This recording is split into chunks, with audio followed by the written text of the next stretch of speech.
We're going to begin this hour with breaking news as demonstrations have erupted in Turkey over the government's attempt to take over Zaman media, Turkey's largest media group. RT's Gayane Chichakyan is here to tell us exactly what's happening. Gayane, what sparked all this and what's the latest?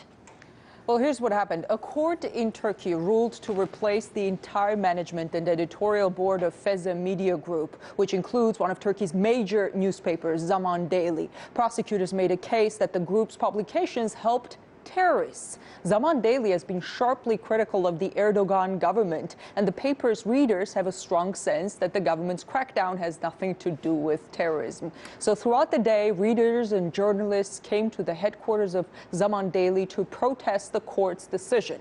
And at night, police used water cannon and pepper gas against, Zaman Daily says, thousands of people to disperse the protest and to raid the headquarters of the media group. Now, the Zaman's editor-in-chief said, quote, "Today we're experiencing a shameful day for media freedom in Turkey. Our media institutions are being seized." She said that addressing the crowd earlier today.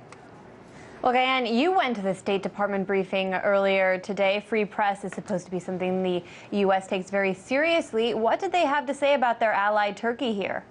Well, Anya, the U.S. State Department disapproves of what Turkey does to its media. Usually, when journalists, myself included, ask about Turkey, the State Department is very careful not to offend its ally too much, even in cases where Turkey's policies completely contradict U.S. stated policies. Washington can often be seen walking on eggshells when it comes to Turkey. But this time, the tone seemed different. Take a listen.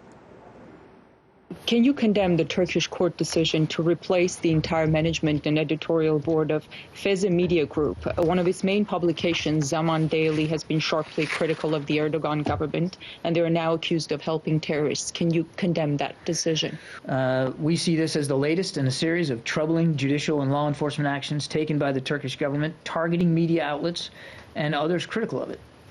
We call on the Turkish government to ensure full respect for due process and equal treatment under the law. Court-ordered supervision of a media company's finances and operations should not prompt changes to the newsroom or editorial policy. I don't think that these sorts of actions are in keeping with the healthy democratic values that are enshrined again in Turkey's own constitution. We don't think that they're in keeping with that.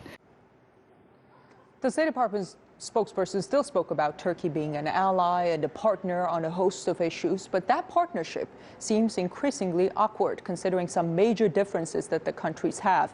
It's not just the way Turkey treats its media. Ankara accuses Washington of supporting terrorists, Syrian Kurds that is, whom nobody but Turkey considers terrorists.